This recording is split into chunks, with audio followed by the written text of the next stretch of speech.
स्वागत, अभिनंदन, आभार। दिस इज मयूर ध्वज Tiwari, welcomes you on literature पे चर्चा। आप सभी को पता है कि हम लोग अभी तक ब्रिटिश हिस्ट्री पढ़ रहे हैं और काफ़ी सारे लेसन्स मैंने आप सबके लिए उसके अपलोड किए हैं। But the thing is that our syllabus is very vast. हमारा सिलेबस जो है वो कहीं ना कहीं आप देखेंगे नेट का, तो it is very big, and if you are reading one thing at one time then you are making a mistake. So because of that मैंने सोचा कि आप सबके लिए कुछ एक ऐसी चीज लेके आए जो सबके लिए बेनिफिशियल हो। जैसे कि अगर कोई एमए प्रीवियस में है, एमए फाइनल में है, किसी भी यूनिवर्सिटी में, तो you will get this right okay, novels आप सबके कोर्स में होती हैं। तो हम लोग ये सोच के मैंने आपके लिए ये क्लासेस में अभी लेके आने वाला हूं, जिसके अंदर I will be covering the most important novelist writers and I will be beginning with Charles Dickens. जैसे ही मैं कोई भी राइटर, चाहे जेन ऑस्टिन हो, एना रेडक्लिफ हो, कोई भी राइटर मैं आपके लिए लेके आऊंगा, तो उसके साथ में क्या करूंगा, first thing which we are going to discuss is introduction of that writer and after that we are going to discuss the works in detail. अभी तो आपके लिए इंट्रोडक्शन है, जब मैं वर्क्स कराऊंगा तो आपके साथ हर एक चीज को डिटेल में कराने की कोशिश करूंगा। क्यों? क्योंकि हमें पता है कि हमारा हर एक चीज का सिलेबस जो है इट इज वेरी वास्ट, और हम एक टाइम पे एक चीज के पीछे ही नहीं पढ़ सकते, हमें बहुत सारी चीजों को साइमल्टेनियसली पढ़ना पड़ेगा। And that's why I am here with mister Charles Dickens. So let's begin with, देखिए चार्ल्स डिकेंस की अगर हम बात करते हैं तो he is one of those writers जिन्होंने नॉवेल्स को एक अलग ही मुकाम दिया। इन his age he has written a great amount of novels and each and every work of his is a masterpiece। और वो masterpiece इसलिए भी है क्योंकि उन्हीं की वजह से आज आप जितना जो एक prominent फॉर्म के तौर पे देखते हो नॉवेल्स को, तो उसकी बिगिनिंग करने वाले फर्स्ट फ्यू राइटर्स में से हैं मिस्टर चार्ल्स डिकेंस। क्योंकि अगर आप देखोगे कि कोई किसी को भी राइटिंग पढ़ने का शौक होगा, किसी को भी पढ़ने का शौक होगा, तो वो प्रिफर करता है कि मैं नॉवेल पढूं। अब वो फिक्शन हो सकती है, नॉन फिक्शन हो सकती है, हॉरर हो सकती है, कुछ भी हो सकती है, बट द थिंग इज कि उसे नॉवेल पढ़ने में ज्यादा मजा आता है बजाय any form of literature.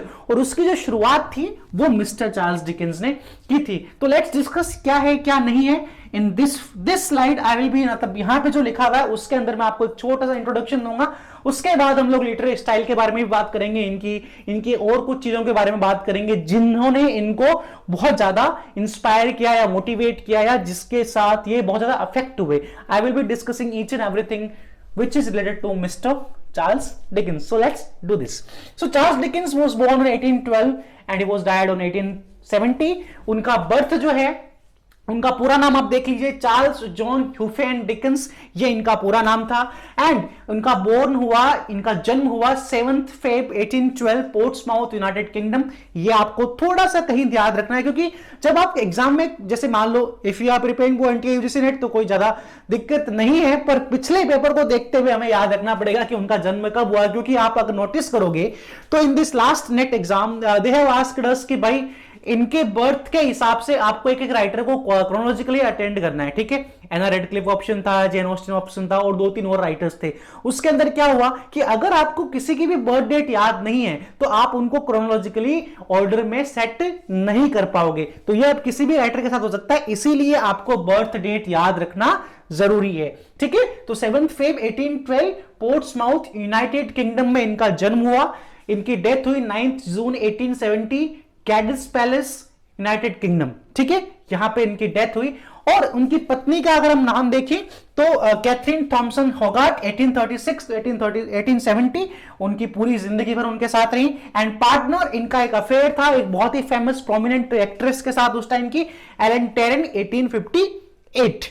Now उनके अगर हम कुछ सबसे इंपॉर्टेंट वर्क्स की बात करते हैं, ठीक है, जो आपको याद रखने हैं, जो आपको पूछे जाते हैं, कहीं ना कहीं आप सबके कोर्सेज में भी अगर कोई मुझे एमए का स्टूडेंट देख रहा है तो उसके भी कोर्स में कहीं ना कहीं इनमें से एक वर्क तो जरूर होगा। एमए प्रीवियस में भी होगा, एमए फाइनल में भी होगा, कहीं ना कहीं आपको ये वर्क्स जरूर देखने को मिलेंगे। And I promise you all कि इसके अंदर से I will be covering this and this.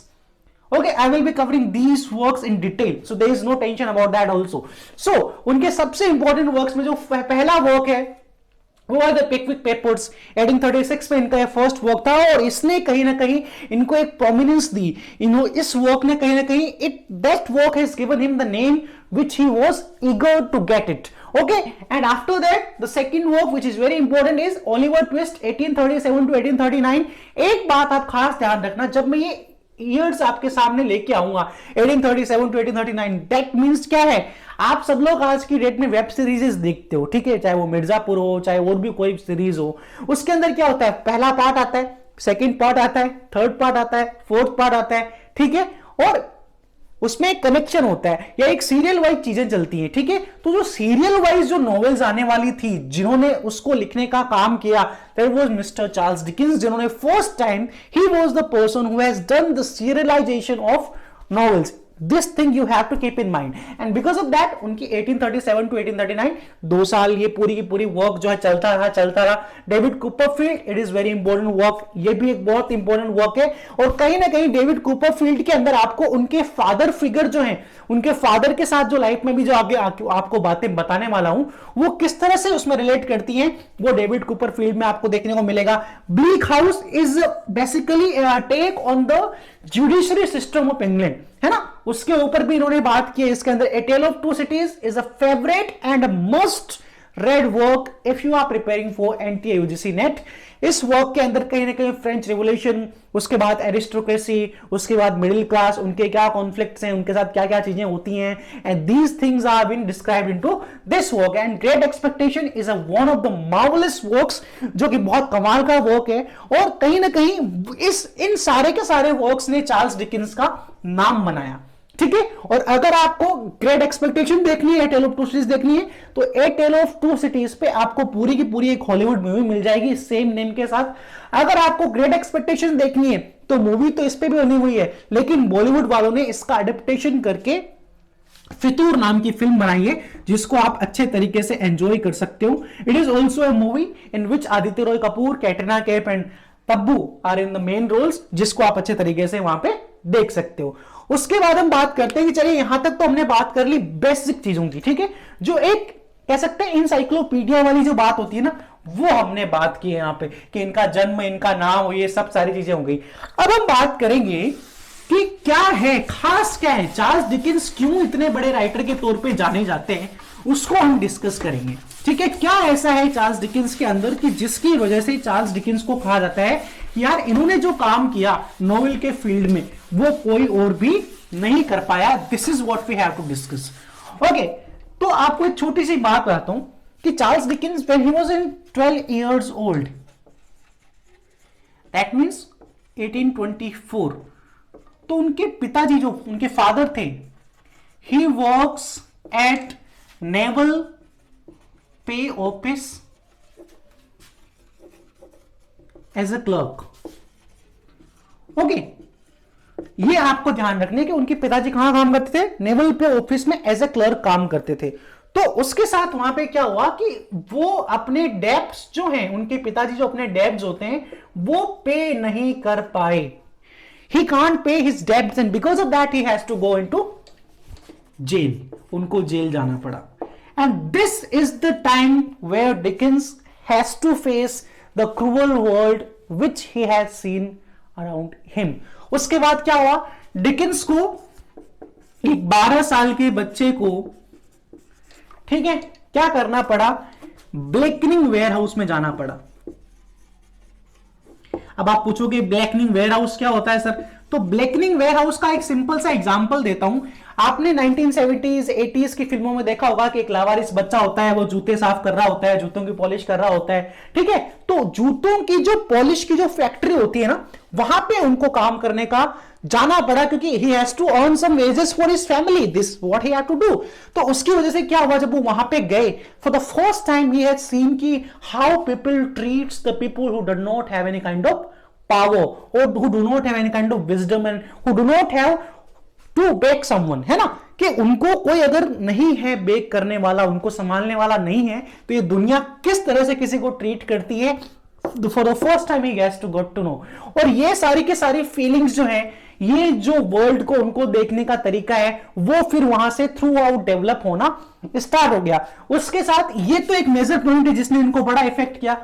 उसके साथ डिकिंस को बचपन से ही likes to read, play, what play, theatre वगैरह, ठीक है, एंड जो थिएट्रिकल चीजें होती थी वो उनको करना बड़ा ही पसंद था।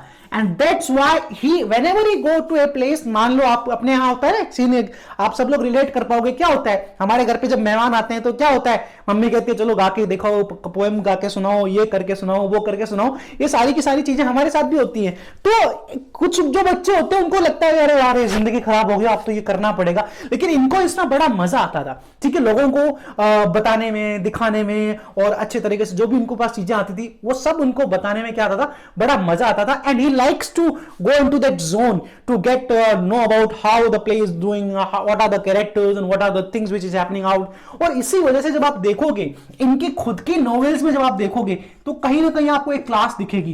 क्लास से आई मीन द प्लॉट्स, ठीक है, बहुत बड़े बड़े प्लॉट्स होते हैं, बड़ा कमाल के सीनरीज होती हैं, बहुत सारे ऐसे प्लॉट कंस्ट्रक्शंस होते हैं, माइन्यूट होते हैं पर बड़े इंपॉर्टेंट होते हैं। तो वो सब के सब जो चीजें हैं वो इन्होंने अपनी लाइफ से डेवलप की। उसके बाद एक सबसे बड़ा इंपॉर्टेंट पॉइंट जो है, जो आपको याद रखना है चार्ल्स डिकेंस के बारे में, और कहीं ना कहीं जो आपको किसी और राइटर में उस टाइम देखने को नहीं मिलेगा, दैट वाज हिज कि इनकी एक थ्योरी थी, इनका एक थ्योरी था, और वो बड़ी इंपॉर्टेंट थ्योरी थी कि वॉट एवर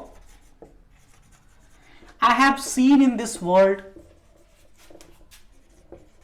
मैं उसको लिखूंगा, ठीक है, कि जो भी मैंने देखा, जो भी मैंने महसूस किया, whatever I have seen, whatever I have felt, I will write that feeling into my work and I will circulate it into the world's remotest part, है ना। तो इन्होंने फर्स्ट टाइम क्या किया कि इंग्लैंड के बाहर भी इनके वर्क्स को सर्कुलेट करना स्टार्ट किया, और ये पहली बार 1840 के अंदर अमेरिका गए, और वहां पे जाके इन्होंने अपने वर्क की रीडिंग्स की, अपने वर्क की क्या की, रीडिंग्स की। और आप सरप्राइज हो गए कि नेट के एग्जाम में ऐसा भी डायरेक्ट एक क्वेश्चन आया हुआ है कि in which year mister Charles Dickens went to America and read some pieces of his work, ऐसा भी क्वेश्चन नेट के एग्जाम में आया हुआ है। एंड जो एमए का बंदा जो इसको देख रहा है उसके लिए तो ये बहुत कमाल कमाल के इंफॉर्मेशन है, क्योंकि जब आप अपना बड़े एग्जाम में जब आप आंसर लिखते हो, when you are writing answer of 20 marks और 16 मार्क्स,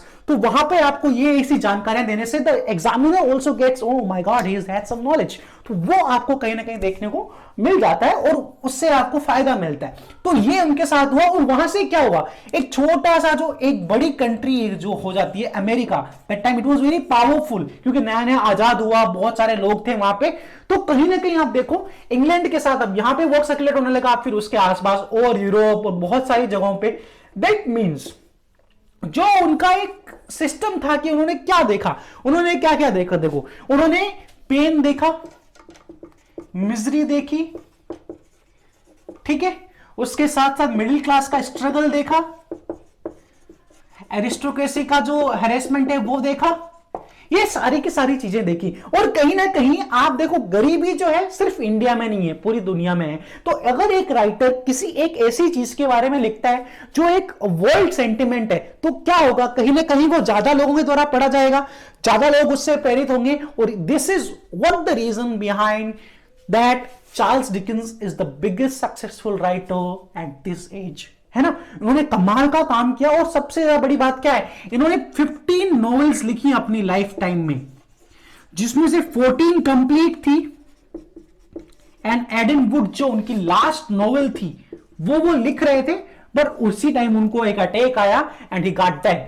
लेकिन ये 14 कंप्लीट नॉवेल्स जो है ये इतनी सर्कुलेट हुई है, इतना ज्यादा इनको फेमस हुई है, इतना सीरियलाइजेशन हुआ, इतनी बहुत सारी जगहों पे गई कि इन सारी के सारी नॉवेल्स ने उनको एक नाम बना दिया। और उनके नॉवेल्स की डिमांड होती थी, जैसे आप लोग मिर्जापुर सीजन 2 का वेट कर रहे थे ना, कब आएगा, कब आएंगे मुन्ना भैया, कब आएंगे, सारी चीजें कब होंगी, तो वैसा का वैसा लोग क्या करते थे, वेट करते थे कि यार चार्ल्स डिकेंस की नॉवेल कब आएगी, कब हमें कुछ नया देखने को मिलेगा। क्यों, क्योंकि उन्होंने क्या किया, पहली बात तो दुनिया की सारी फीलिंग्स जो उन्होंने देखी उसको वहां पे उन्होंने पोर्ट्रे किया, उसके साथ उन्होंने हर एक चीज को पब्लिक डिमांड पे लिखना स्टार्ट किया, and that's what he has begun. जो शेक्सपियर ने किया अपने लाइफ टाइम में, वही यहां पे चार्ल्स डिकेंस ने नॉवेल के फील्ड में किया, and that's why he is considered as the biggest novelist of his as.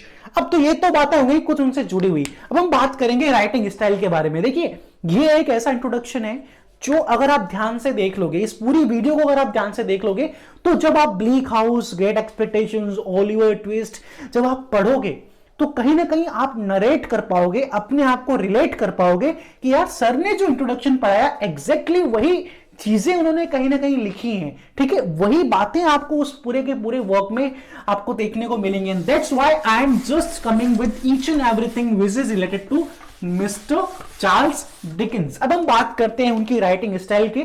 2-3 words में यहां पे लिखूंगा, उनको ही एक्सप्लेन करूंगा। राइटिंग स्टाइल की हम लोग बात करते हैं।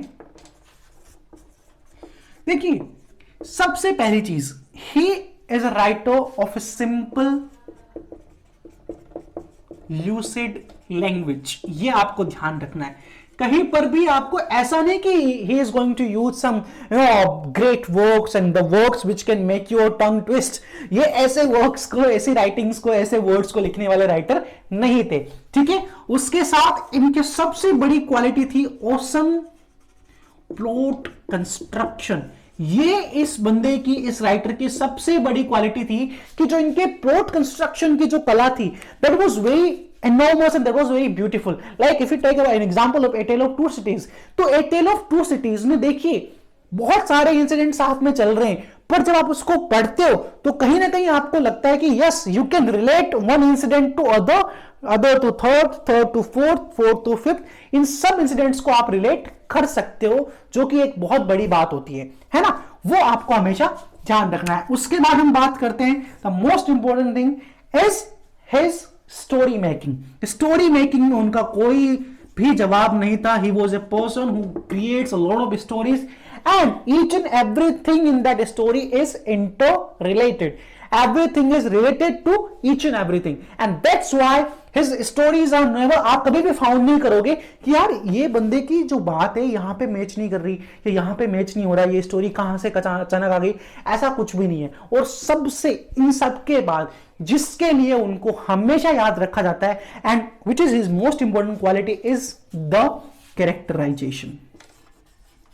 देखिए, ऐसा नहीं है कि इनसे पहले किसी ने इस तरह का कैरेक्टराइजेशन किया नहीं, but the thing is when you read some work, when you see some film or when you hear some songs, if you can relate to it, जैसे आप कभी भी एक फिल्म को देखते हैं, जैसे आपने दंगल देखा, तो कहीं ना कहीं दंगल मूवी की जो सीनरी है, जो चीजें हैं, वो आप अपने आसपास फील कर सकते हो, क्या है ना, अपने आसपास उस चीज को फील कर सकते हो कि यार ऐसा, यस हमारे समाज के अंदर ऐसा डिस्क्रिमिनेशन होता है, आप कहीं ना कहीं फील कर सकते हो। तो वो सारी की सारी क्वालिटी इनके अंदर भी थी कि जो वो कैरेक्टर्स लेके आते थे, वो कहीं ना कहीं रियल वर्ल्ड के ऐसे कैरेक्टर्स होते थे जो कहीं ना कहीं आपको वो बता सके जो लाइफ के अंदर हो रहा है। And that's why he is being called the character master. बड़ा ही कमाल का काम करते थे और बहुत अच्छे तरीके से चीजों को लिखते थे। तो ये 4 ऐसी क्वालिटीज हैं जिन्होंने चार्ल्स डिकिंस को चार्ल्स डिकिंस बनाया। उनकी राइटिंग की हम बात करते हैं, एंड अगर हम एज ए राइटर पूरे पर्सन की बात करते हैं तो उनकी लाइफ में कुछ अप्स एंड डाउन्स थे। उनकी लाइफ में उनकी वाइफ के साथ उनकी बिल्कुल भी नहीं बनी, and he was a very workaholic kind of person, ठीक है। सुबह उठते थे, कहानियां ढूंढते थे, लिखते थे, पूरी टाइम अपना जो है राइटिंग को देते थे। And that's why when he was writing his work last, तो उसकी उनकी डेथ भी उस टेबल पे हुई थी जिस टेबल पे वो लिख रहे थे। That means he has a passion for writing, पर उनकी पर्सनल लाइफ कभी भी अच्छी नहीं रही। आई गेस आप सभी को ये जो पूरा का पूरा वीडियो है बड़ा ही हेल्पफुल रहा होगा, अच्छे तरीके से बातें समझ में आई होंगी। अगर ऐसा हुआ है तो मुझे बताइएगा कमेंट्स के अंदर, देखिएगा कैसा लगा ये वीडियो।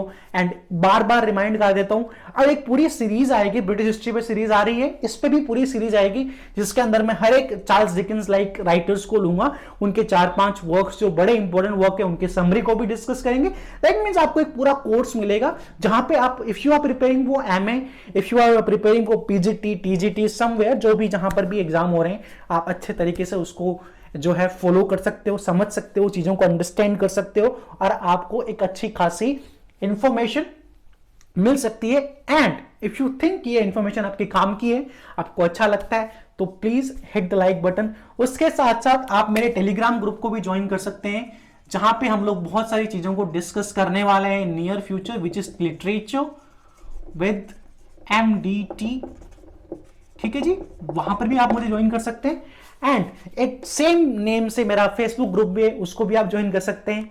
तब तक के लिए मिलते हैं नेक्स्ट किसी वीडियो में। जय हिंद, जय भारत, नमस्कार।